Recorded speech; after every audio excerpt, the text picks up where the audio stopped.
49 fertility centre మీకు అందిస్తుంది కేవలం 899 రూపాయలకి ఫర్టిలిటీ అసెస్మెంట్ ప్యాకేజ్. దేశంలో న్యాయ వ్యవస్థ మీద ఒక పెద్ద డిబేట్ స్టార్ట్ అయింది. ఎన్సీఈఆర్టీ 8th క్లాస్ బుక్‌లో సోషల్ సైన్సెస్‌లో జ్యుడిషియరీకి సంబంధించి ఒక లెసన్ ఉంది. ఆ లెసన్ మీద chief justice of India CJI దాన్ని బ్లాంకెట్ బ్యాన్ విధించారు. అందులో ఆ లెసన్‌ని తొలగించాలి అనేది ఆయన నిర్ణయం.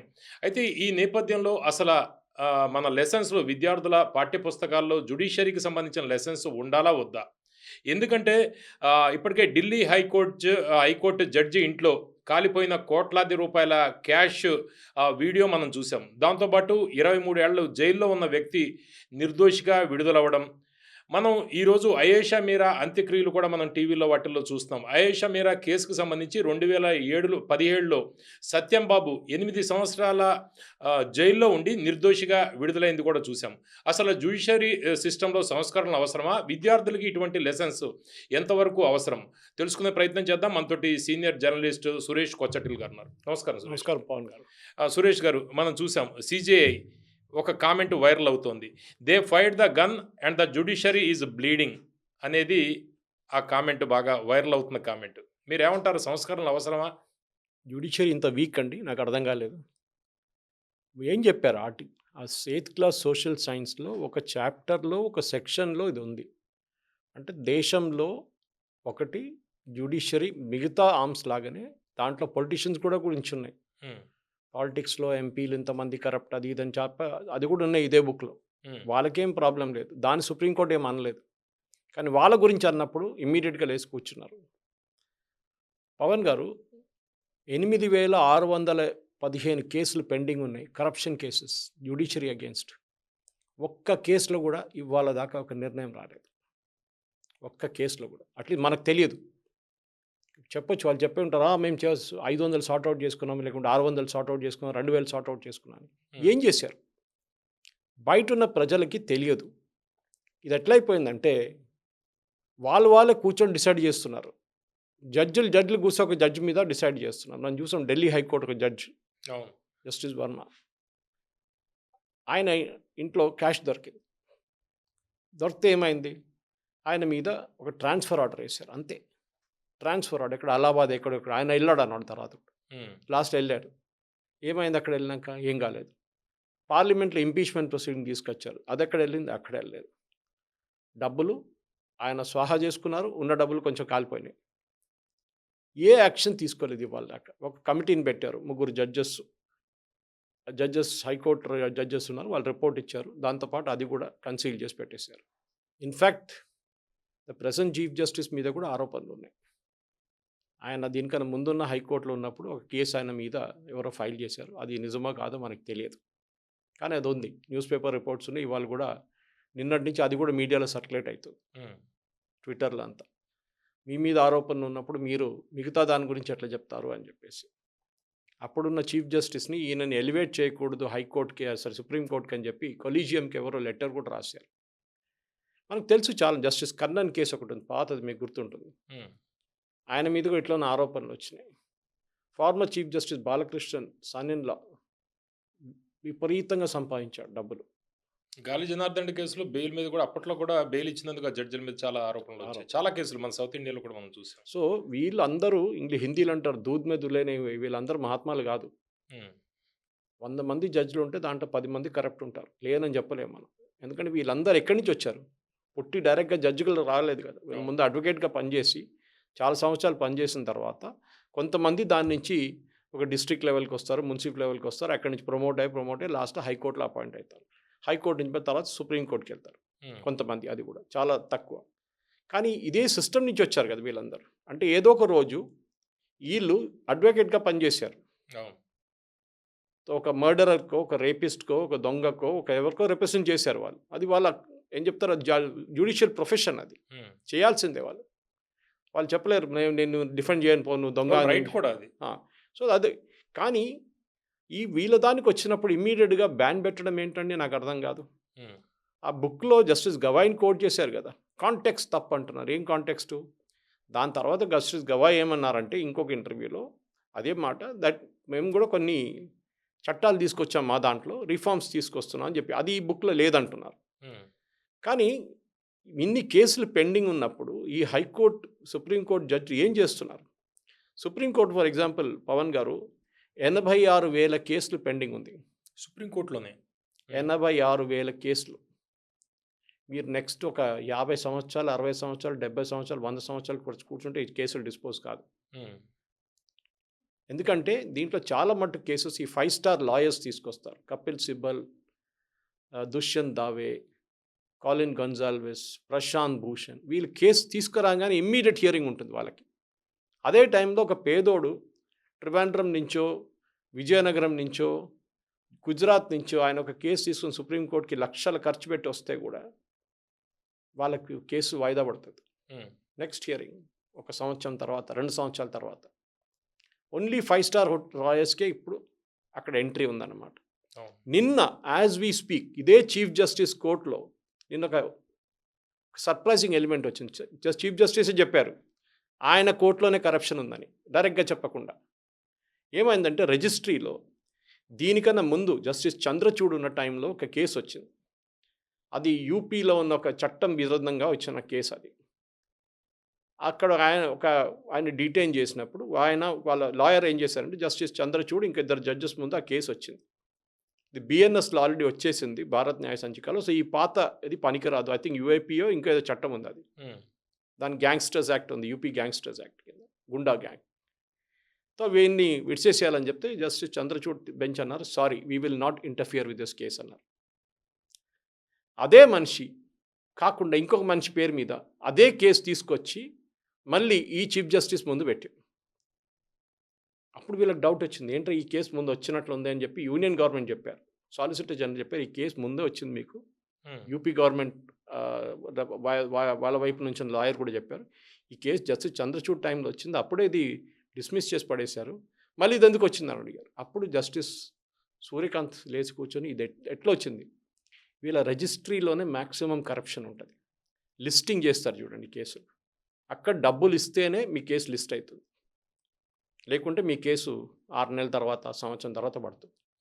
దానికోసం చూడండి, నేను చెప్పాను కదా, కపిల్ సిబ్బల్ కానీ, కాలిన్ గొన్సాల్విస్ కానీ, ఇందిరా జయసింగ్ కానీ, అభిషేక్ మను సింఘ్వి, ప్రశాంత్ భూషణ్, ఇన్స్టెంట్లీ 2 రోజుల్లో, 1 రోజులో మీ కేసు లిస్ట్ అయిపోతుంది. ఎందుకు దాని గురించి మాట్లాడలేదు? సరే, సూర్యకాంత్ గారు వచ్చిన తర్వాత కొంచెం మార్పులు తీసుకొచ్చారు. మెన్షనింగ్ బంద్ చేసేసారు. మెన్షనింగ్ అంటే పొద్దున వచ్చి నిలబడతారు జడ్జి ముందు, వాళ్ళు వచ్చి కూర్చోగానే వాళ్ళ దగ్గర ఆల్రెడీ 50 కేసులు పెండింగ్ ఉంటాయి ఆ రోజుకి. సార్ మా కేసు వినాలి సార్, మా క్లయింట్ జైల్లో ఉన్నాడు, మిమ్మల్ని ఆయన ఇవాళ విడిపించాలని చెప్పి, మా క్లయింట్ని అరెస్ట్ చేయబోతున్నారు, కొంచెం ఒక యాంటిసిపేటరీ బెయిల్ ఇవ్వమని చెప్పి. కోర్టుకి వెళ్ళరు, హైకోర్టుకి వెళ్ళరు, వాళ్ళు డైరెక్ట్ సుప్రీంకోర్టుకి వస్తారు. మీరు నేను వెళ్తే, ఇన్ఫ్యాక్ట్ మా కేసులో నన్ను 2018లో చంపేస్తారని చెప్పి కేరళలో కొంతమంది కమ్యూనిస్ట్ జిహాదీలు పిలిపించారు ఒఫీషియల్గా. దాన్ని విత్తుకొని నేను ఢిల్లీ హైకోర్టుకి వెళ్ళి, సుప్రీంకోర్టుకి వెళ్ళి కేసు వేశాను ఆగస్ట్ 2018లో. నా కేసు 3 రోజులు విన్నారు వాళ్ళు, విచ్ వాజ్ వెరీ సర్ప్రైజింగ్. చాలామంది అన్నారు అడ్వకేట్లు, యూజువల్లీ విన్నర్ ఇంత.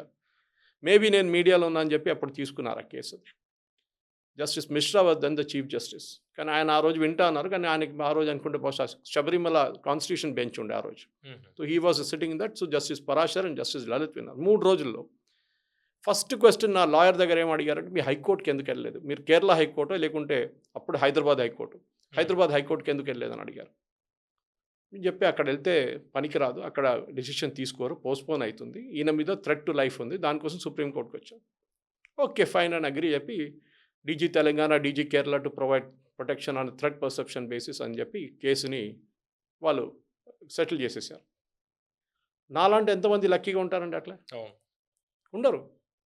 అక్కడ నేను చూశాను పేదోళ్ళు, బట్టలు చూస్తే మీకు తెలిసిపోతుంది వాళ్ళ దగ్గర డబ్బులు ఏం లేవు, వాళ్ళ పొలాలు అమ్ముకొని ఏదో.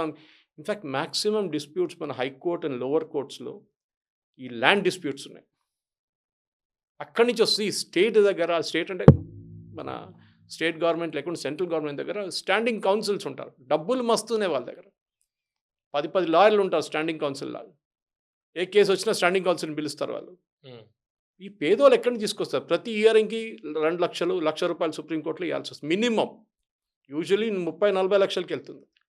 ఒక నార్మల్ మిడిల్ క్లాస్ మనిషి, పేదోళ్ళు పక్కన పెట్టండి, నార్మల్ మిడిల్ క్లాస్ మనిషి కూడా చేయలేరు, ఇంత డబ్బులు పెట్టలేరు. అందరూ 5 స్టార్ లాయర్ని అఫోర్డ్ చేయలేరు. అవును. ఇది చూడకుండా కరప్షన్ అండ్ జ్యుడిషియరీ అని చాప్టర్ వస్తే లేచి కూర్చొని అది ఎట్లా అవుతుంది?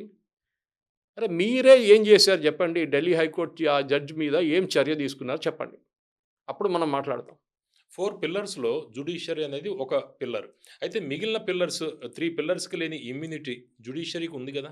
Actually it's only 3 pillars. కాన్స్టిట్యూషన్లో 3 చెప్పారు, 4ది లేదు. మీడియా మీడియా అనేది లేదు. మనం యాడ్ చేసుకున్నాం. మీడియా మనమే యాడ్ చేసుకున్నాం. ఆ! It's not a pillar in the constitution. హ్మ్. అంబేద్కర్ గారు రాసిన కాన్స్టిట్యూషన్లో ఎక్కడ లేదు అది. హ్మ్.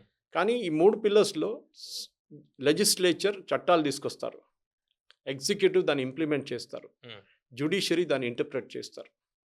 అంటే తీసుకొచ్చిన చట్టం ఇంప్లిమెంట్ చేసిన తర్వాత దాంట్లో ఏమైనా లోపాలు ఉన్నాయా, తప్పులు ఉన్నాయని చూస్తారు.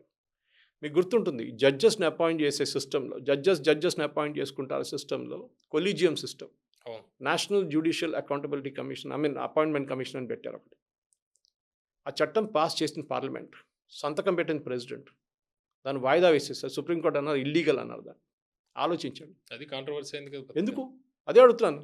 రేపు 3 ఆర్మీ జనరల్స్ కూర్చొని, లేకుంటే 8 మంది కూర్చొని మేమే డిసైడ్ చేసుకుంటాం చీఫ్ ఆర్మీ స్టాఫ్ నెక్స్ట్ ఎవరు అంటే ఎట్లా ఉంటుందండి? హ్మ్. ఇదే సుప్రీంకోర్టు ఆపుతారు దాన్ని. మళ్ళీ మీరు చేసేదేంటి? యూనియన్ గవర్నమెంట్ పొలిటిక్స్ ఉంటుంది వాళ్ళంటే. అరే యూఎస్లో ప్రెసిడెంట్స్ అపాయింట్ చేస్తారు జడ్జెస్ని. ఏ ప్రెసిడెంట్ ఉన్నా వాళ్ళు అపాయింట్ చేస్తారు. వేకెన్సీ వచ్చింది అనుకోండి యూఎస్ సుప్రీంకోర్టులో, వాళ్ళకి రిటైర్మెంట్ లేదు, చనిపోయేదాకా వాళ్ళు పని చేసుకోవచ్చు, లేకుంటే హెల్త్ అయితే రిజైన్ చేసి వెళ్ళిపోతారు. అప్పుడున్న పరిస్థితిలో జార్జ్ బుష్ చేసిన జడ్జెస్ ఉన్నారు అక్కడ, క్లింటన్ అపాయింట్ చేసిన జడ్జెస్ ఉన్నారు, బైడెన్ అపాయింట్ చేసిన జడ్జెస్ ఉన్నారు, ఒబామా అపాయింట్ చేసిన జడ్జెస్ ఉన్నారు, ట్రంప్ ఫస్ట్ టర్మ్లో అపాయింట్ చేసిన జడ్జెస్ ఉన్నారు. అమెరికాలో లేదు. అమెరికాలో కొలీజియం సిస్టమ్ లేదు. ట్రంప్‌కు పొలిటీషియన్స్ వ్యతిరేకంగానే జడ్జిలు తీర్పిచ్చారు అదే కదా! అంట. అదే ట్రంప్ పెట్టిన ఇద్దరు జడ్జిలే. ట్రంప్ అదే చెప్తాను. భారతదేశంలో అట్లా కూడా మనం చేయట్లేదు. హ్మ్. మనం ఏం చేస్తున్నాం అంటే ఒక కమిటీని పెడుతున్నాం. ఆ కమిటీ సెలెక్ట్ చేస్తారు. ప్రధానమంత్రి, leader of opposition, chief justice, 3 కూర్చుంటారు, డిసైడ్ చేస్తారు. 5 ఉంటే దాంట్లో లా మినిస్టర్ కూడా ఉంటారు అండ్ లీడర్ ఆఫ్ ఆపోజిషన్ ఉంటారు. ఎందుకు అది పాటించలేదు? అంటే అది సురేష్ గారు ఇప్పుడు ఈ జ్యుడిషియరీలో ఇంత అవినీతి ఉంది అనేది ఒక చర్చ వస్తున్న నేపథ్యంలో రాజకీయ నాయకులు అంటే అధికారంలో ఉన్నవాళ్ళు వాళ్ళని రిక్రూట్ చేసినప్పుడు వాళ్ళని యూజ్ చేసుకునే అవకాశం ఉండదా వాళ్ళ స్వలాభం కోసం? నేను కూడా చెప్తున్నాను, డైరెక్ట్ అపాయింట్మెంట్ చేయకూడదు. యూఎస్లో చేసే సిస్టమ్ మన దగ్గర పనికిరాదు. హ్మ్. అది యూఎస్లో బ్లేటెంట్ మిస్యూజ్ అది. ట్రంప్ అదే అంటున్నాడు, నేను అపాయింట్ చేసిన జడ్జి నా వ్యతిరేకంగా జడ్జ్మెంట్ ఇస్తాడా అని. హ్మ్. ఆలోచించండి, అంత గట్స్ ఉంది ఆయనకి చెప్పడానికి. హ్మ్. నేనే కూర్చోబెట్టాను అక్కడ. ఇప్పుడు నా వ్యతిరేకంగా సరే, మన దగ్గర ఎన్జేసీ వాజ్ అన్ ఎక్సలెంట్ కాన్సెప్ట్. హ్మ్. ఇన్ఫాక్ట్ ఈ ప్రెజెంట్ చీఫ్ జస్టిస్ సూర్యకాంత్ అన్నారు, హ్మ్. ఎన్జేసీ తీసుకురండి మళ్ళీ ఇంకోసారి. ఎందుకంటే వీళ్ళే డిసైడ్ చేస్తున్నారు. జస్టిస్ చంద్రచూడ్ వాళ్ళ ఫాదర్ అపాయింట్ చేసిన హ్మ్. ఒక జడ్జు జస్టిస్ చంద్రచూడ్ని సెలెక్ట్ చేసిండ్రు. హ్మ్. ఆలోచించండి, జస్టిస్ చంద్రచూడ్ వాళ్ళ ఫాదర్ సుప్రీంకోర్టులో ఉన్నప్పుడు అపాయింట్ చేసిన ఒక జడ్జు తర్వాత ఆయన చీఫ్ సుప్రీంకోర్టుకు వచ్చినప్పుడు కొలీజియంలో కూర్చొని హ్మ్. జస్టిస్ వైవి చంద్రచూడ్ సెలెక్ట్ చేశారు. ఎట్లా అండి అది? అంటే కేంద్ర మంత్రి ధర్మేంద్ర ప్రధాన్ ఇప్పుడు సీజీఐ చెప్పిన దానికి క్షమాపణలు చెప్పారు, దాన్ని తప్పండి. తొలగిస్తామని చెప్పారు. ఈ షుడ్ నాట్ హ్యావ్ ఎట్లా చూడాలి? అపాలజైజ్డ్. హ్మ్. ఈ షుడ్ నాట్ హ్యావ్ అపాలజైజ్డ్. ఎందుకు చేయాలండి? ఏం తప్పు ఉంది దాంట్లో? జరుగుతుందే చెప్పారు. నేను చెప్తా, దీంట్లో మ్యాక్సిమం కేసెస్ హైకోర్టులో పెండింగ్ ఉన్నది, లోవర్ కోర్ట్స్లో. హ్మ్. మీరు బిలీవ్ చేయరు, హైకోర్టులో 63 లక్షల కేసెస్ పెండింగ్ ఉన్నాయి పవన్ గారు. అవును. 63 లక్షలు. నేను చెప్పాను చూడండి, సుప్రీంకోర్టులో 86,000 ఉంటే హైకోర్టులో 63 లక్షలు. ఎన్ని హైకోర్టులు మొత్తం? మొత్తం మీరు నెక్స్ట్ 200 సంవత్సరాలు 250 సంవత్సరాలు కూర్చుంటే కూడా ఈ కేసెస్ సెటిల్ కాదు. జీవితకాలంలో అవ్వదు. కాదు, నెక్స్ట్ 3 జనరేషన్ 4 జనరేషన్కి వెళ్తుంది. హ్మ్. ఎందుకంటే లేనిపోయిన కేసు అన్నీ తీసుకుంటారు. మళ్ళీ అడ్జర్న్మెంట్లు, తారీఖ్ పే తారీఖ్, ఫేమస్ సినిమా డైలాగ్ అది. హ్మ్. పోస్ట్పోన్ అవుతూనే పోతాడు.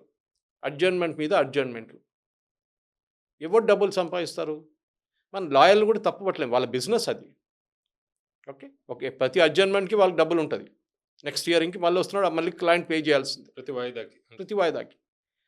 అది వాళ్ళ అది కాకుండా హాలిడేలు. హ్మ్. అరే పిల్లలకి, స్కూల్ పిల్లలకి ఇన్ని హాలిడేస్ లేవు. Summer holidays, winter holidays, Diwali holidays, Holi holidays, Dussehra holidays. అవును. ఎందుకని ఇన్ని హాలిడేస్లు? ఇన్ని కేసెస్ పెండింగ్ ఉన్నప్పుడు వై సో మెనీ హాలిడేస్? ఇది ఆలోచించరా వీళ్ళు? ప్రతి కేసు వెనక ఒక జీవితం ఉంటుంది పవన్ గారు. ప్రతి కేసులో కొంతమంది అయితే 40, 30, 40 సంవత్సరాలు. నిన్న రాత్రి నేను రాహుల్ శివశంకర్ని చూశాను, ఏదో ఒక నేషనల్ ఛాతింగ్ CNN 18లో ఉన్నారు ఆయన ఇప్పుడు. హ్మ్. ఆయన అన్నారు వాళ్ళ గ్రాండ్ ఫాదర్ ఉమ్, ఒక కేసు ఫైట్ చేశారు 17 సంవత్సరాలు అండి. ఈ వాజ్ సివిల్ సర్వెంట్. వాళ్ళ ఇంట్లో ఒక స్మగ్లర్ వచ్చి అద్దుకుంటున్నారు. ఉమ్, వాని వెకేట్ చెప్పడానికి ట్రై చేస్తే 17 సంవత్సరాలు తీసుకున్నారు um, just to remove that fellow from the house. Um, ఆలోచించండి. అవును. దానికే ఈ లా అనేది justice delayed is justice denied అంటారు. మన దేశంలో దట్ ఈస్ వెరీ అప్రోప్రియేట్. ఈ చీఫ్ జస్టిస్కి ఇంత కోపపడాల్సిన అవసరం ఏం లేకుండే. పిల్లలు నేర్చుకోవాలండి. చిన్నప్పటి నుంచి పిల్లలకు తెలియాలి ఏం జరుగుతుంది మన జ్యుడిషియల్ సిస్టంలో, ఏం జరుగుతుంది మన పొలిటికల్ సిస్టంలో, ఏం జరుగుతుంది మన బ్యూరోక్రటిక్ సిస్టంలో తెలియాల్సిందే. కానీ మేము మహాత్మాలు, మేము అసలు మా మీద కరప్షన్ రాకూడదు, మా మీద అలిగేషన్ చేసేటోళ్ళు జైలు వేసేస్తాం. అరే sorry boss, doesn't work that way. మీ దాంట్లో చాలామంది జడ్జెస్ ఉన్నారు కరప్ట్, డబ్బులు తీసుకొని జడ్జ్మెంట్లు ఇచ్చే చాలామంది ఉన్నారు. కానీ అందరూ ఉన్నారని చెప్పట్లేదు. కానీ మీరు వాళ్ళని ప్రాసిక్యూట్ చేయట్లేదు, వాళ్ళ మీద చర్యలు తీసుకుంటలేదు. And this case of Delhi high court is very clear. అరే ఇంట్లో డబ్బులు దొరికిన తర్వాత నాది కాదంటున్నాడు. ఎట్లా అవుతుందండి అది? మీ ఇంట్లో డబ్బులు ఇంకోటి తీసుకొచ్చి పెడతాడా? ఉమ్, ఇదే అర్థం కాదు. ఏం చర్య తీసుకున్నారు? ఏం లేదు. ఒక ఎఫ్ఐఆర్ లేదు, ఏం లేదు. పార్లమెంట్ కూడా వాయిదా పడ్డది ఇప్పుడు ఇంపీచ్మెంట్. ఇది నేను అంట. సో ప్రతి ఒక కామన్ మ్యాన్కి ఒక జ్యుడిషియల్ ప్రొనౌన్స్మెంట్ దొరకడం అంటే చాలా కష్టం. మీరు ఇక్కడున్న సివిల్ కోర్ట్స్కి వెళ్ళండి, నాంపల్లి కోర్టు, సికింద్రాబాద్ కోర్టుకి వెళ్ళండి ఒకసారి. అవును. ఎంతోమంది ముసలోళ్ళు పాపం ఎన్నోసార్లు నేను చూశాను అక్కడ. మాదొక బొలారం అయ్యప్ప టెంపుల్ కేసు ఉండే అక్కడ. ఉమ్, దానికోసం నేను రెగ్యులర్గా వెళ్తుండే. అరే నేను ఎన్నోసార్లు చూశాను. 85 సంవత్సరాలు ఉన్న ముసలి వచ్చి కూర్చుంటున్నారు. అడిగాను వాళ్ళ దగ్గర, ఎందుకు బాబు 15 సంవత్సరాలు అవుతుంది వస్తున్నారు వాళ్ళు. ఏం చేయాలి? మీరు అదాలత్స్ పెట్టారు, లోక్ అదాలత్ చాలా మటుకు సార్ట్అవుట్ చేశారు. కానీ ఇక్కడ ఎందుకంటే నేను చెప్తున్నాను, మన దగ్గర మ్యాక్సిమం పెండెన్సీ కోర్టులో ఉన్నది ప్రాపర్టీ అండ్ ల్యాండ్ డిస్ప్యూట్స్. మీరు దానికి సపరేట్ కోర్టే పెట్టేసేయండి. ఎందుకు తీసుకొస్తున్నారు దాన్ని ఇక్కడికి? ఉమ్, యుఎస్ సుప్రీంకోర్టు చూడండి, మొన్న ఈ ట్రంప్ తీర్మానం ఇచ్చారు చూడండి, వాళ్ళు ఎక్కువ తీసుకోరు. You come argue 1 day finished, అయిపోయింది, కథ, అవుట్. నెక్స్ట్ డే ఆపోజిషన్ వాళ్ళు ఆపోజిట్ పార్టీ ఆర్గ్యూ చేస్తారు, అవుట్. 1 week 10 daysలో జడ్జ్మెంట్ వచ్చేస్తుంది. అన్ని కేసులు తీసుకోరు వాళ్ళు. Sorry, this cannot go to lower court. అక్కడ కూడా నిర్ణయం ఇప్పుడు చూడండి, శబరిమల కేసులో ఎట్లా చేస్తున్నారండి సూర్యకాంత్ గారు. Is making a good change, appreciate చేయాలి. ఈవెన్ రిజిస్ట్రీ నేను చెప్పాను, నేను క్లీనప్ చేయబోతున్నాను. ఈ జరుగుతాను మీ మెన్షనింగ్లోనే ఫస్ట్ కరప్షన్ ఉండే. కపిల్ సిబ్బల్ లాంటి వాళ్ళు వచ్చి పొద్దున మెన్షన్ చేస్తారు, ఆఫ్టర్నూన్ వాళ్ళ కేసు వింటారు. సల్మాన్ ఖాన్ కేసు మీకు గుర్తుంటుంది. అవును, జింకల కేసు.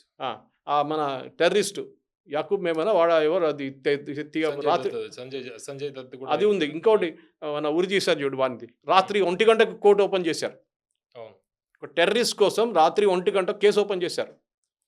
తీస్తా సెటిల్వాడ్ కేసులో జస్టిస్ చంద్రచూడ్ ఒక భరతనాట్యం కాన్సర్ట్ నుంచి బయటికి వచ్చి బెంచ్ కాన్స్టిట్యూట్ చేశారు హాలిడే రోజు.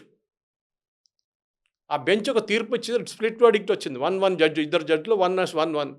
ఆయన మళ్ళీ బయటకు వచ్చి ఇంకో బెంచ్ని కాన్స్టిట్యూట్ చేసిండి. 3 మనుషుల బెంచ్లు తీస్తా సెటిల్వాడ్. ఇంత అర్జెన్సీ ఏంటండి? ఒక నార్మల్ కామన్ మ్యాన్కి మీరు ఇంత ఇంపార్టెన్స్ ఇస్తారా? ఇవ్వరు. ఇది Teesta Setalvad anti Modi, anti establishment, Gujarat రైట్స్లో అబద్ధాలు చెప్పిందని చెప్పి ఇదే సుప్రీంకోర్టు చెప్పిన వాళ్ళకి ఆమెకి స్పెషల్ ప్రివిలేజ్ ఇస్తున్నారు. ఇది కెనాట్ బి యాక్సెప్టెడ్. పవన్ గారు, సురేష్ కోచటిల్ గారు, ఇప్పుడు మాజీ సిజే రంజన్ గొగోయ్ రాజ్యసభ ఇవ్వడం, అది కూడా అప్పట్లో కాంట్రవర్సీ అయింది కదా. దానికన్నా ముందు ఎంతోమంది అయ్యారు కదండి, అప్పుడు కాంట్రవర్సీ లేదా? హ్యూమన్ రైట్స్ కమిషన్ అపాయింట్ చేశారు. అంటే అయోధ్య వర్డిక్ట్ కావచ్చు, లేకపోతే రాఫెల్ డీల్కి సంబంధించిన వర్డిక్ట్ కావచ్చు, వీటిల్లో బీజేపీ గవర్నమెంట్కి ఫేవర్ చేయడం వల్ల ఆయనకి రాజ్యసభ ఇచ్చారు అనేది ఒకటే జడ్జి ఇచ్చారండి జడ్జిమెంట్. ఒక బెంచ్ ఉండే కదా, 3 మంది 5 మంది హెడ్ చేస్తే కాదు.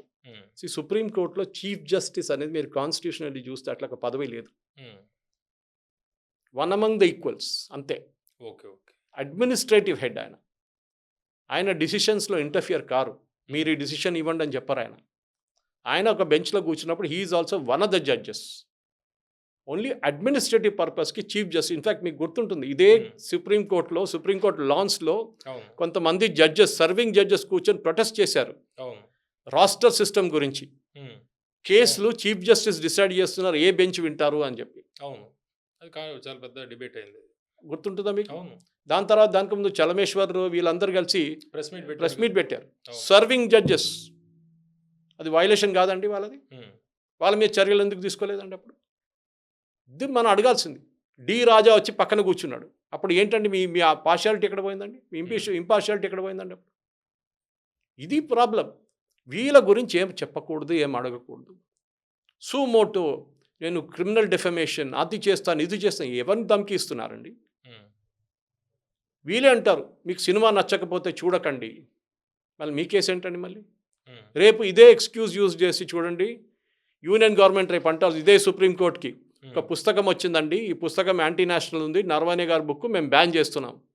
సుప్రీంకోర్టు ఏమంటారు అప్పుడు? బుక్ బ్యాన్ చేశారు కదా మీరే. గవర్నమెంట్ అంటారు మా వ్యతిరేకంగా రాశారండి, మేము కూడా బ్యాన్ చేస్తున్నాం. ఏం చేస్తారు? ఈ సినిమా నచ్చలేదండి మాకు, మేము బ్యాన్ చేస్తున్నాం. మీరేం చేస్తారు? Supreme Court you cannot say no no no you can. అరే మీ కేసులో చేసుకున్నారు కదా మీరు. మీరు ముగ్గురు కూర్చొని డిసైడ్ చేశారు కదా సిబిఎస్ఈ బుక్ బ్యాన్ చేయాలని చెప్పి. పిల్లల్ని చిన్నప్పటి నుంచే నేర్పియాలండి ద ట్రూత్. ఈ జడ్జెస్కి భయం ఏంటంటే అప్పటి నుంచి వాళ్ళు ఇంప్రెషనబుల్ మైండ్స్, వాళ్ళు యంగ్ మైండ్స్, వాళ్ళు కరప్ట్ అయిపోతారు.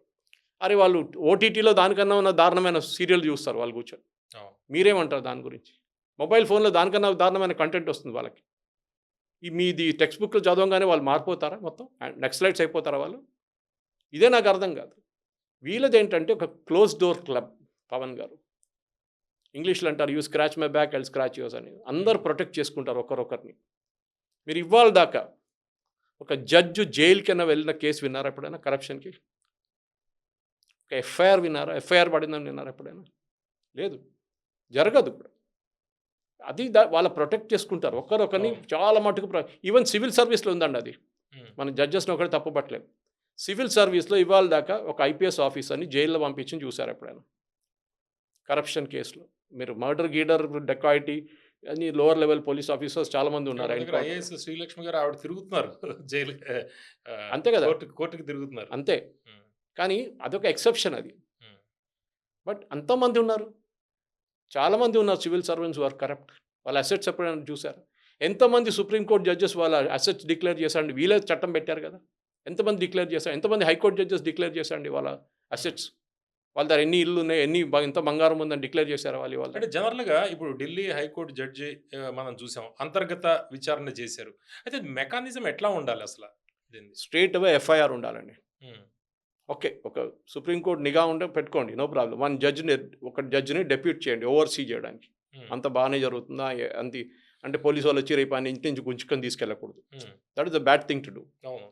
సో మీరు ఎఫ్ఐఆర్ రిజిస్టర్ చేయండి. జ్యుడిషియరీ మీద విలువ కూడా పోతుంది, భయం కూడా పోతుంది. భయం అని కాదు, మీరు ఒక ఆయన ఇన్సల్ట్ చేసినట్లు అయిపోతుంది. మీరు చెప్పినట్లు రేపు ఆయన 10 సంవత్సరాల తర్వాత ఈజ్ ఇన్నసెంట్ అంటే ఏమవుతుంది? నిర్దోషి అయితే మళ్ళీ పోతుంది కదా, డ్యామేజ్ అయిపోయింది కదా. అదే అంటారు ఎప్పుడు, not one innocent man should be convicted. అది. అండ్ అప్పుడు అంటుంటారు జ్యుడిషియరీలో no man is guilty until he's proven, every man is innocent until he's proven guilty. మీ మీద ఫైనల్ జడ్జ్మెంట్ వచ్చేదాకా మీరు ఇన్నసెంట్. మీరు మర్డర్ కూడా చేసి ఉంటారు. కానీ మన దేశం చూస్తాం చాలా మటుకు చట్టాలు మార్పు తీసుకొచ్చారు. నిర్భయ కేసు వచ్చిన తర్వాత, పాక్సో వచ్చిన తర్వాత ఫాస్ట్ ట్రాక్ కోర్ట్స్ పెట్టారు. ఫాస్ట్ ట్రాక్ కోర్ట్స్లో ఏమవుతుంది చెప్పండి పవన్ గారు? కరెక్ట్, 6 వారాల్లో నిర్ణయం వచ్చేస్తుంది, జైలు అని చెప్తారు. అక్కడి నుంచి వాడు అప్పీల్ చేస్తాడు నెక్స్ట్ హయ్యర్ కోర్టుకి, అక్కడ పడి ఉంటుంది నెక్స్ట్ 5 సంవత్సరాలు. లూప్ లైన్కి వెళ్ళిపోతుంది. అక్కడి నుంచి హైకోర్టు అప్పీల్ చేస్తారు, అక్కడ పడి ఉంటుంది. ఇప్పుడు మీరు చెప్పిన కేసు మన ఇప్పుడు ఇవాళ ఆయన సత్యం బాబుది ఏమైంది? 8 years ఉన్నాడు జైల్లో, తర్వాత నిర్దోషి అని తేలింది 2017లో. Something similar. అందులో పొలిటికల్ వీళ్ళందరూ కూడా ఉన్నారనేది అప్పట్లో మనం మీరు ఏం దాని మీద కూర్చొని జడ్జ్మెంట్ ఇవ్వలేం. మనం కేసు చూడలేదు, మనం దాని కాగితాలు చూడలేదు, ఎవిడెన్స్ చూడలేదు, ఛార్జ్ షీట్ చూడలేదు, ఏం చూడలేదు మనం. కానీ వీఆర్ ఇన్ఫరింగ్ ఫ్రమ్ మీడియా రిపోర్ట్స్. అది కూడా నిజం అనుకుంటే వీ విల్ సే ఆయన్ని 8 సంవత్సరాలు ఆయన లైఫ్ పోయింది, ఎవరు తిరిగి ఇస్తారు ఆయనకి ఆ లైఫ్? కొంతమంది 20 సంవత్సరాలు, నిన్న చూసాను 20 సంవత్సరాల తర్వాత రిలీజ్ చేశారు ఒక ఆయన్ని. 23 years తర్వాత. ఎవరండి? Who will give back that life? Gone, finished. కొంతమంది పిచ్చోలు అయిపోతారు అక్కడ, మెంటల్ హాస్పిటల్ తీసుకెళ్ళేసేస్తారు వాళ్ళని. మన దగ్గర ఏంటంటే డబ్బులు ఉన్నోడికి బెయిల్ మీద తిరుగుతాడు బయట. మీరు చూడండి ఎన్నో కేసులు మన దగ్గర 5 star లాయర్స్, ఈవెన్ హైకోర్టులో కూడా పెద్ద పెద్ద లాయర్లు వస్తారు వాళ్ళ కోసం. ఒక పేదోడు వెళ్ళాడు అనుకోండి, వాడికి ఒక చిన్న లాయర్ వస్తాడు ఎవడో, ఆయన పాపం జడ్జి వినరు కూడా. సరే fine, okay, adjourn, next hearing 1 year later, 6 months later అయిపోయింది. మీరు ఎందుకు తీర్పులు ఇవ్వట్లేదు? ఇదే సుప్రీంకోర్టు చెప్పారు, హైకోర్టు జడ్జెస్ జడ్జ్మెంట్ రిజర్వ్ చేసిన తర్వాత సంవత్సరం తర్వాత కూడా జడ్జ్మెంట్ డెలివర్ చేయలేదు. ఒక ఆయనతో రిటైర్ అయిపోయిండు. అవును. జడ్జ్మెంట్ రిజర్వ్డ్ అంటే మీరు ఆర్గ్యుమెంట్ అంతా అయిపోయింది, ఎవ్రీథింగ్ ఇస్ ఓవర్. రిజర్వ్డ్ అంటే అక్కడి నుంచి వాళ్ళు కూర్చొని జడ్జ్మెంట్ రాయాలి, అంటే డిక్టేట్ చేయాలి. దాని టైం లేదు. హాలిడే కాదండి, సమ్మర్ హాలిడేస్ ఎందుకు తీసుకుంటారండి ఇండియన్ జ్యుడిషియరీ? మన దగ్గర బ్రిటిష్ వాళ్ళు ఉన్నప్పుడు వాళ్ళకి సమ్మర్ ఇక్కడున్న వేడి తట్టుకోలేరు. ఆ సమ్మర్లో వెళ్ళిపోయేవాళ్ళు. వాళ్ళు ఐదో షిమ్లాకి వెళ్తారు, ఉమ్. లేకుంటే ఊటీకి వెళ్తారు, లేకుంటే లండన్కి వెళ్ళిపోతారు. ఇంత కొంచెం మాన్సూన్ స్టార్ట్ అయినప్పుడు రిటర్న్ వస్తారు వాళ్ళు. మన దగ్గర ఏం ప్రాబ్లం ఉంది? కోట్లన్నీ ఎయిర్ కండిషన్ కాదండి, ప్రాబ్లం ఏముంది? మీకు ఏ ఇష్యూ ఉంది అక్కడ? ఎందుకు ప్రతిరోజు సాటర్డే ఎందుకు హియరింగ్ పెట్టట్లేదండి? మొన్న నేను చూసాను ఎక్కడో హైకోర్టు, ఏదో ఒక హైకోర్టులో సాటర్డే హియరింగ్ పెడతారంటే స్ట్రైక్ లాయర్లను స్ట్రైక్ చేశారంట. నాకు అర్థం కాదు. మీరు సండే కూడా పని చేయాలండి. మన దగ్గర డెడ్ లైన్లు ఉంటే మనం పని చేయమా? ఎమర్జెన్సీ ఉంటే మనం పని చేయం. Wheel work. మీకు ఇన్ని కేసులు, లోవర్ కోర్ట్స్ ఎన్ని కేసులు తెలుసా మీకు పవన్ గారు? 4,60,00,000 కేసులు. 4 కోట్లు. లోవర్ అంటే మున్సిపల్ డిస్ట్రిక్ట్ ఆ లెవెల్లో. ఎప్పుడు తీర్పిస్తారండి దీన్ని? ఒక్క జనరేషన్ కాదు, 2 జనరేషన్ కాదు, 3 జనరేషన్, 4 జనరేషన్లు కూడా కేసులు పోతాయి. నా దగ్గర కొన్ని డేటా చెప్తాను మీకు. ఒక సివిల్ కేసుల నుంచి చూస్తున్నాను. సివిల్, క్రిమినల్ 2 ఉంటాయి. చాలా మటుకు కేసెస్ సివిల్లోనే ఉంటాయి ఎక్కువ, క్రిమినల్ తక్కువ ఉంటుంది. హైకోర్ట్స్ నేను తీసుకున్న దాని ప్రకారం, డీటెయిల్స్ ప్రకారం కొన్ని తీసుకున్నాను, ఎక్కువ తీసుకోలేదు. పర్సంటేజ్ మీకు అర్థమైపోతుంది. 1 నుంచి 3 సంవత్సరాల్లో 52 కేసులు ఉంటాయి సివిల్లో, 52,000 కేసులు ఉంటాయి. 10 to 20 years 13,000 కేసులు ఉన్నాయి. 20 సంవత్సరాల దాకా పెండింగ్ ఉన్నది 13,000 కేసులు ఉన్నాయి. 50 అక్కడ ఉంటే ఇక్కడ 13 ఉన్నాయి. మీకు ఆ రేషియో తెలుసుకోండి. ఇప్పుడు క్రిమినల్ కేసులు 1:3 ఇస్తారు, సివిల్ కేసులు పక్కకు పెట్టేస్తుంటారు. అంటే సివిల్ అంటే మోస్ట్లీ అది డిస్ప్యూట్, మన ప్రాపర్టీ డిస్ప్యూట్ ఉంటుంది. అది మీరు ఎందుకు తీసుకుంటున్నారు? మీకు ఫ్యామిలీ కోర్ట్స్ ఉన్నాయి, అది ఉన్నాయి, ఇది ఉన్నాయి, అన్ని కోర్ట్స్ ఉన్నాయి కదా, అక్కడ పెట్టేసింది, అదాలత్లో సెటిల్ చేసుకోమని చెప్పండి. మీరు రెగ్యులర్ కేసుని ఆపేస్తున్నారు. జడ్జెస్ రిటైర్ అయిపోతారు, మళ్ళీ ఫ్రెష్గా హియరింగ్ ఉంటుంది, కొత్త నేచురల్. మళ్ళీ చెప్పండి మొత్తం కథ అంతా నాకు అని చెప్తాడు ఆయన. రిటైర్ అయ్యే ముందు జడ్జెస్ చెప్పాలి, మీరు ఉన్న దానికి ఒక్క కేసు కూడా పెండింగ్ కాకుండా ఏ బెంచ్లో కూర్చున్నారో ఆ బెంచ్ కూడా కూర్చొని ఫినిష్ చేయండి అని చెప్పేసి. ఎందుకు చేయట్లేదు ఇదంతా? అండ్ దాని తర్వాత ఒక టెక్స్ట్ బుక్లో రాగానే బాప్ రే బాప్ మొదలైంది. మమ్మల్ని ఇన్సల్ట్ చేశారు, మమ్మల్ని అది చేశారు, మిమ్మల్ని ఇది చేశారు. అది కూడా ఈ రిపోర్ట్ ఎక్కడొచ్చిందండి? ఇది 32 కాపీలు అమ్మారు ఇప్పుడు దాకా. ఈ టెక్స్ట్ బుక్ 32 కాపీలు, దాంట్లో 17 కాపీలు వచ్చేస్తాయి రిటర్న్. మిగతా వాళ్ళు ఎవరు కొనుక్కున్నారు వాళ్ళు కాంటాక్ట్ చేస్తున్నారు. ఏ రూపంలో ఉండకూడదు, డిజిటల్ రూపంలో, ఏ రూపంలో కూడా మీ బుక్ ఉందండి, నేను పబ్లిష్ చేయొచ్చు, నన్ను ఆపుతారా? ఈ ఇప్పుడున్న డిజిటల్ యుగంలో వాట్సాప్ గ్రూప్లో వేస్తే అది లక్షలు పోతాయి, ఎక్కడ కూడా తిరుగుతుంది. వీళ్ళు ఆపుతారా? ప్రతి వాట్సాప్కి వెళ్ళి డిలీట్ చేయమంటారా? Contempt of court. ఏం కంటెంప్ట్ కాదండి. This contempt of court is a outdated thing. Okay, jury system ఉన్నప్పుడు మన దగ్గర అంటారు మీరు కేసు నడుస్తున్నప్పుడు బయట దాని గురించి మాట్లాడకూడదు అని. అది ఇంగ్లాండ్లో జ్యూరీ సిస్టమ్ ఉన్నప్పుడు, అంటే జ్యూరీస్ 12 మంది ఉంటారు, juries 12-10 depends on the number. వాళ్ళు నార్మల్ సొసైటీ నుంచి వస్తారు, వాళ్ళు న్యూస్ పేపర్ చదువుతారు, మీడియా చూస్తారు, టీవీ చూస్తారు, రేడియో వింటారు.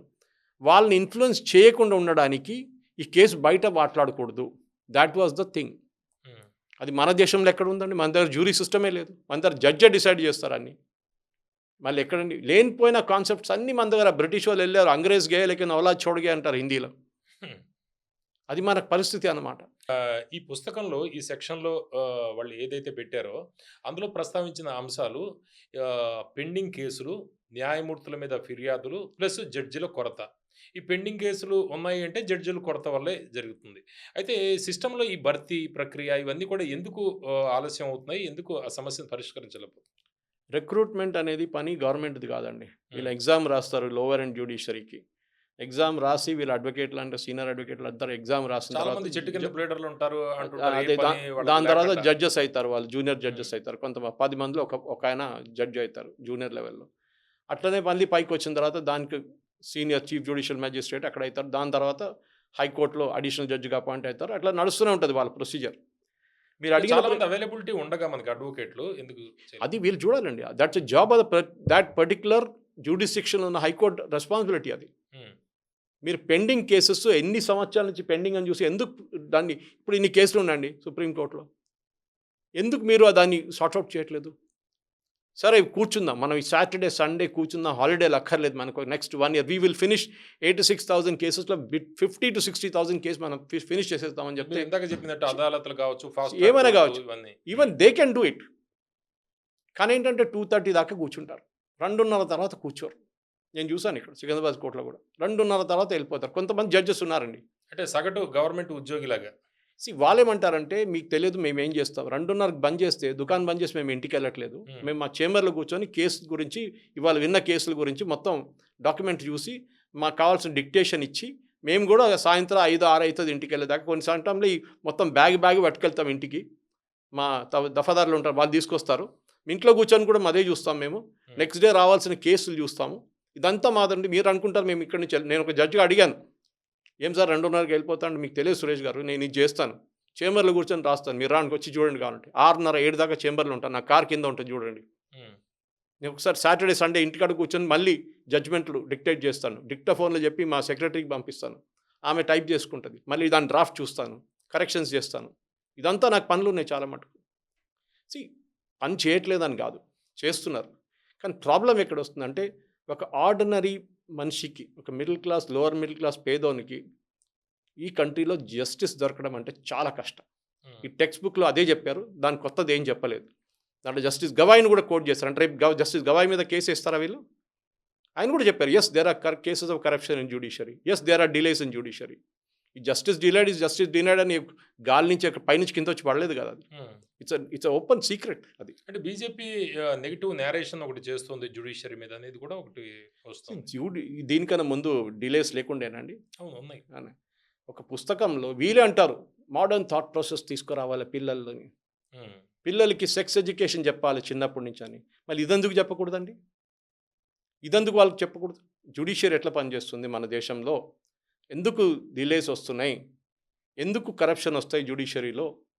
కొన్ని కేసెస్లో డబ్బులు ఉన్నోడు వచ్చి డబ్బులు ఇచ్చి వాళ్ళకి కావాలంటే జడ్జిమెంట్ రాపించుకుంటారు. కొంతమంది 100లో 1-2 జడ్జెస్ ఉంటారు అట్లా. మిగతా వాళ్ళందరూ it's okay, standard, మోరల్లెస్ good judges అని చెప్పొచ్చు. అందరు మహాత్మాలు కాదు, కానీ ఉన్నారు కొంతమంది. ఇది మనం చిన్నప్పటి నుంచి పిల్లలు నేర్పియాలి. రేపు వాళ్ళు లా యాజ్ అ కెరియర్ తీసుకోవాలంటే వాళ్ళు ఆలోచిస్తారు, నా మెంటల్ మేకప్ సూట్ అవుతుందా దీనికా లేదా. Then they will decide, okay నేను లా స్కూల్ జాయిన్ అవుతాను, LLB చేస్తాను అని. అది కాకుండా మీరు పిల్లలకి అసలు నేర్పించకూడదు దీని గురించి. వాళ్ళు పెద్దగా అయిన తర్వాత వాళ్ళకి వాళ్ళు పెద్దను వాళ్ళే నేర్చుకుంటారు, మీరు చెప్పక్కర్లేదు. ఒకరోజు వాడు వెళ్ళి కోర్టులో కూర్చుంటే వాళ్ళు తెలిసిపోతుంది, ఫెడప్ అయిపోతాడు. పొద్దున 10 గంటలకు పిలిస్తే మీ కేసు సాయంత్రం 2:30కి వస్తే మొత్తం రోజు అక్కడ కూర్చోవాలి మీరు. పొద్దున 150 కేసులు ఉంటుంది, వాడు పిలుస్తాడు, దాంట్లో 50 మంది ఉండరు. Postpone next date. కొంతమంది పాస్ ఓవర్ అంటారు, అంటే సేమ్ హియరింగ్ సేమ్ డే. అది సాయంత్రం 2:30, 1 గంట 2 గంటల తర్వాత లంచ్కి వెళ్తే అంత సంగతి. లంచ్ చేసినాక వస్తారు, మళ్ళీ మీరు అక్కడే కూర్చోవాలి. అంటే మీరు లంచ్కి వెళ్ళారనుకోండి, ఆ టైంలో కేసు పిలిస్తే మీరు ఉండరు, మీ కేసు వాయిదా పడుతుంది మళ్ళీ. ఇది ప్రాబ్లం. ఈ Mamata Banerjee is not registered in the supreme court to argue. ఆమెను ఆర్గ్యూ చేయడానికి ఎట్లా ఇచ్చారని చెప్పి అశ్విని ఉపాధ్యాయ గారు వెళ్ళి అడిగారు. మీరో నేను రేపు వెళ్ళి ఆర్గ్యూ చేయొచ్చా, మనం LLM చేసుకున్నాను కూడా, LLB చేసుకున్నాను, can we go and argue? We cannot. You have to be registered as a judge as an advocate in Supreme Court. అది కాకుండా అది కూడా సీనియర్ అడ్వకేట్ గారు మేము డెసిగ్నేట్ చేస్తేనే మీరు ఆర్గ్యూ చేయొచ్చు. ఎక్కడ లేని ఆమె వచ్చే ఆమె ముఖ్యమంత్రి అని చెప్పి మీరు ఎట్లా ఆర్గ్యూ చేసి ఇచ్చారండి? ఆమె పోస్టర్లు అన్నీ వాడుకున్నారు. చూడండి, నేను మీకోసం, నిన్ను కూడా చెప్పింది, మీకోసం నేను సుప్రీంకోర్టు దాకా వెళ్ళి ఆర్గ్యూ చేశాను. She was using it for a political purpose. And ఇదే సుప్రీంకోర్టు జడ్జెస్ దాన్ని అలౌ చేశారు, which they are guilty of. ఒక నార్మల్ మనిషిని ఆర్గ్యూ చేయనియరు. Okay, I want argue my own case అంటే, sorry you get your advocate అంటారు. మమతా బెనర్జీకి ఆ luxury ఎట్లా ఇచ్చారు మీరు? అది మేము అడుగుతున్నాం. అందరూ మీరు అంటారు కదా, everybody is equal before the law అని. ఎక్కడండి? లేదు. కన్నుగట్టుకున్న that thing and the thing in the hand sign of judiciary ఏం లేదండి. ఆ ఇండిపెండెన్స్ లేదు. ఇప్పుడు ఒక టైంలో ఉండే, కానీ అట్లాంటి legal luminaries, even the brilliant advocates like Palkhivala, Soli Sorabjee, వీళ్ళంతా లెజెండ్స్ అండి. వీళ్ళు ఇప్పుడు లేరు అట్లా అంటారు. ఇప్పుడున్న ఏంటంటే కూర్చొని బయట కపిల్ సిబ్బల్ లాంటి లేచి కూర్చున్న దానికి 50 లక్షలు, ఒకరోజు మొత్తం ఆర్గ్యూ చేస్తే ₹1 కోటి. అరుణ్ జైట్లీ కూడా అట్లాగే ఉంటాయి. Everybody, I'm not disputing, even Arun Jaitley was like that. ఉన్నారు. సో నేను తప్పు పట్టట్లేదు. ప్రాబ్లమ్ ఈజ్ వాళ్ళ వాల్యూ అది. కానీ మీరు అఫోర్డ్ చేయగలరా అది? అవును. మీ lawyer against Kapil Sibal argue చేస్తుంటే మీ లాయర్కి మీరు 2 లక్షలు ఇస్తారు అంతే. ఆ 2 లక్షల కేపబిలిటీ ఉంటుంది ఆయనకి. కపిల్ సిబల్ చెప్పగానే జడ్జి నిలబడతారు. ఇది ప్రాబ్లం అన్నమాట. Equality before law is not there. అవును. చట్టం అందరికి ఒకటి కాదు. ఓకే. డబ్బులు ఉన్నోడికే చట్టం ఉంది, అది చాలా క్లియర్. ఓకే. పాఠ్య పుస్తకం పంచాయతీ ఇప్పుడు దేశవ్యాప్తంగా డిబేట్ అవుతుంది. న్యాయ వ్యవస్థకు సంబంధించిన అంశాలు ఇతర అంశాల్లాగా పాఠ్య పుస్తకాల్లో ఉండడం వల్ల యువతకి ముఖ్యంగా పిల్లల దగ్గర నుంచి ఆ యుక్త వయసు దగ్గర నుంచి విద్యార్థి దశ నుంచే అవగాహన అవసరం అనేది సురేష్ కొచ్చటిల్ గారు చెబుతున్నారు. చూస్తూ ఉండండి తెలుగు పాపులర్ టీవీ.